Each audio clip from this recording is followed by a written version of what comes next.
ఈ సభ ఒక మంచి సాంప్రదాయానికి మొదటి రోజే మనమందరము ఒక మంచి సాంప్రదాయాన్ని ముందుకు తీసుకెళ్ళడానికి అందరూ సహకరించడం, ఈ సాంప్రదాయం భవిష్యత్తులో కూడా కొనసాగాలి.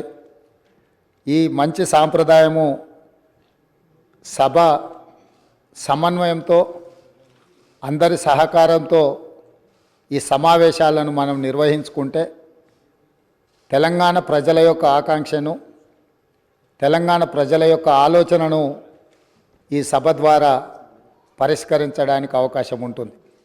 అదేవిధంగా గడ్డం ప్రసాద్ కుమార్ గారు నా సొంత జిల్లా, నేను ఎక్కడి నుంచి అయితే శాసనసభ్యుడిగా ప్రాతినిధ్యం వహిస్తున్నానో ఆ ప్రాంతం వాడు.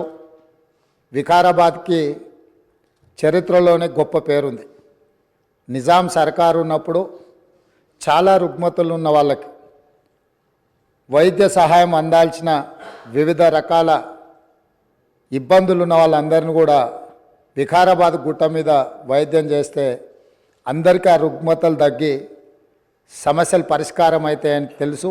ఇప్పటికి కూడా అక్కడి వాతావరణం, అక్కడి గాలి, అక్కడి నేల ఒక మంచి వైద్యానికి ఉపయోగపడే ప్రాంతం.